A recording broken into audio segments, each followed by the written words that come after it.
Welcome to today's special interview, where the children of some of entertainment's biggest names speak out about life in the spotlight, the pressure of famous last names, and their mission to carve their own paths. This is their story, in their own words. You know, the thing that surprised me most about this show is that in between all the juicy drama, and there's a lot of it, it is fun to watch. There are all these intimate moments you guys shared with your families. Like Hersey, I think about you talking with your dad about your future. I'm at the grown-up stage now. I'm happy back home. I know they like to turn up in Calabasas, but at the same time, stay focused. The term Nepo baby has dominated pop culture conversation for years. But what does it actually mean to grow up in the shadow of a famous name? These young adults are ready to push back on the narrative. And obviously, we're living at a time right now when any child of someone notable, famous, or wealthy, immediately everyone's calling y'all a Nepo baby. So is that criticism, something you guys worried about by doing this show that would really bring that more to light? I think this sheds a light on how we actually have a life outside of our family and stuff too. So people got to realize you got to get to know us. It's not everything's handed to everyone, and we're normal just like y'all. So, and your parents are your parents. They're trying to guide you in this life. I want you to live out all the stuff you want to do. So are you okay with me doing feet finder then? I feel like it has such a negative connotation, but I feel like, at least for this group, I don't think it necessarily means everything's been handed to you. I think, like my dad's always said to me, I can open the door for you, but it's your opportunity to keep it open. Yeah. So I think nepotism has such a stigma to it, but I think hopefully after watching the show, people will see that it's not all about getting everything you want and having everything handed to you. It's also, working hard. And I think all of us are a testament to that, hopefully. Behind every bold career decision is a family conversation. For these young stars, the cameras didn't just capture the drama. They captured real moments of parental guidance, love, and honesty. What were your family's reactions to you guys doing this show? Preston? I mean, I feel like my mom gave me a couple tips. I bet. I don't know. I feel like filming with my mom was a way different experience. So she just told me, you're with your friends. They're still your friends, but with the cameras on, things are obviously different. So just be mindful of that. I love it. I mean, what's a misconception you would like to clear up or justify about coming from a family in the spotlight? A lot of a negative connotation, but I feel like we're very relatable. We're doing the same things as all of our peers. Yeah. And I hope people take that from the show. There's no age where I feel like your parents getting divorced is comfortable. I feel like at that time my mom was getting a lot of exposure and stuff. And it was just all over the place. You would think at that age when you're going to school, it's you're safe and you're dodging the drama at home. And it was people who I thought were my friends would make jokes. Having your story told without your consent is one thing. But what happens when these young stars get to finally tell it themselves? For Preston, the answer is deeply personal. You opened up about the way your parents' decisions and their fame affected you growing up, but what has it meant to you to have your own platform now to tell your story? I don't know. I feel like my brother's in the NBA and my dad, everyone around me's had a lot of attention. So I just was open to just taking that all on myself. Nothing really specific that I wanted to show people, but just that I'm here too. That's it, And yes, he is. I feel everyone loves Preston. Right? Everyone loves Preston. When you walk into a room, everyone lights up. Yes, you get to see it on camera. Yeah. Your mom, Larsa, mentioned you being very protective of your family name. Do you agree? How has your relationship with your family name evolved? Well, I just we've experienced so much from the outside world that we've realized it's really just your family that has your back in most situations. And I think we just value those, that a lot. It's kind of the nice thing about growing up around here. Almost all of my other friends' parents are someone in the spotlight. So you're kind of in it together, which is nice. Following in a famous parent's footsteps can feel like walking a tightrope between honoring their legacy and building something uniquely your own.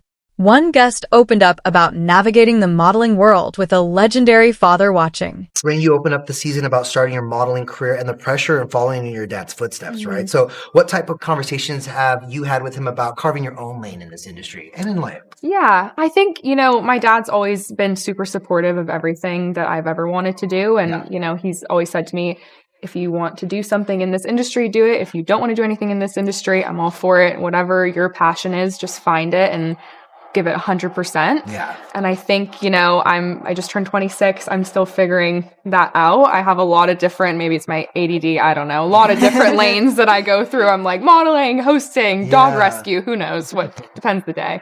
I'm not one of those kids where everything's handed to me. My dad raised us different. You won't have to decide whether if you're on a business journey, on your basketball journey. I mean, you know how it is, though, Yeah, I've been through it. I come from the rap industry, so imagine. Percy, you open up this season about the pressure that comes with growing up in a famous family. And how important is it for you to carve your own path? And is this part of that? I think for me, it's a big thing where it's like growing up, that was a question that everyone asked. It's like, your dad's masterpiece, your brother did this and that. It's like, who are you? It's like, obviously, my name has weight to it. So I think this is good for me because this allows me to just show who I am. Like, obviously, I love my dad, I love my brother, but it's like, people don't realize, like, I'm not shy of it. I love having my dad's name tied to me. Yeah. So it's a blessing that I'm able to have the opportunity to show them that, I can do things too.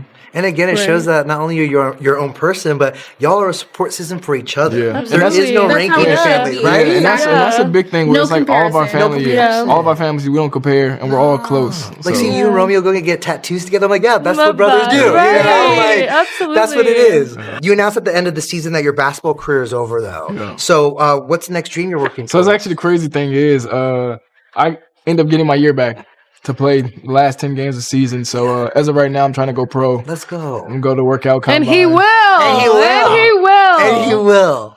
I love that, man. We're all rooting for you. We're rooting for all you guys, really. Sibling bonds can be the most powerful anchors when you're growing up in the public eye. Jody reflects on what watching her older sister Jordan navigate fame at such a young age taught her about integrity, identity, and resilience. Wow. How are you? I'm good. Long time no see. I am overly protective of my sister, which is crazy because she's my older sister. Jody, so nice to see how close you are with your sister. Something that you said only grew stronger over the years, especially in the last few years. What have you learned from watching your sister navigate, fame, but also public scrutiny at such a young age? Oh my gosh, I've learned so much from it. Good and bad. I've taken away so many things from it. But I think the biggest thing I probably took away from all of that is just maintaining your integrity and maintaining who you are. And when you are a good person, good things happen for you. So as long as you maintain your integrity, I think that's the biggest thing. And surround yourself with people who know you and love and you. align with you. Right, Exactly. Absolutely. Yeah. Well, of course, Jordan is no stranger to reality TV. So what was her reaction when you said, hey, I think I want to do this reality show? I mean, I think she was for sure surprised. She was. But my sister is like one of the most supportive people in my life, and she knows how I am. So if I get to that point where I want to do something, she's like, okay, I believe in this. You got it. I'm excited for you. She trusts you too, Long before Calabasas became synonymous with a certain famous family, another family had already planted deep roots there. Emma is proud to set the record straight and let her grandfather tell it. I would say that the Madranos are a Calabasas legacy. We were here before the Kardashians, and we like to own that. My grandpa came to Calabasas in the 80s. He loves to say how the Kardashians follow him wherever he goes. He's like, I'm the face of Calabasas, not them. Emma, you mentioned your family is the original Calabasas family before the Kardashians. Do I say that? You do say that. Oh, interesting. Yeah, you do Funny. say that. What do you want people to know about what they'll see from you all on this show? And then especially, again, that private life, and sharing with the world your family story. I think what I meant when I said that is that my family has been here since the 80s. Yeah. And that was before the Kardashian name on Calabasas. So I'm excited to see how it all plays out and give my family something to be proud of and watch it and really enjoy where we grew up. Absolutely. Not every child of a legend feels like they've earned their place. In one of the most candid moments of the season, Nicole sits down with her father and confronts a guilt that's been quietly driving her for years. I went and decided to be an influencer and do social media and have funsy bestie time. I've always had this guilt whenever I do something fun, because I'm when you guys were at my point that I'm in life, this you weren't doing that. I feel like my working hard is the tiniest fraction of your working hard. And Nicole, then there's your experience where I'm like, okay, so you're successful, you make your own money, but you told your dad you felt guilty. Yeah. Elaborate on that a little bit more and how that conversation happening on camera kind of healed you a little bit. I think for me, I'm so proud of my parents, and I realize like all the hard work that they've put into the life that I have now. And I feel like I did live an easier life than they did. Yeah. And that's just the truth. I'm not going to sit here and be like, I had to work just as hard as them, because I didn't. Yeah. And that's something that I know, and it keeps me grounded. And that's what drives me to do everything that I want to do and continue. What started as a show about celebrity kids turned into something far more human. Stories of love, pressure, guilt, loyalty, and the universal desire to be seen for who you are, not just whose child you are. These young adults are just getting started, and they're ready to keep the doors open themselves.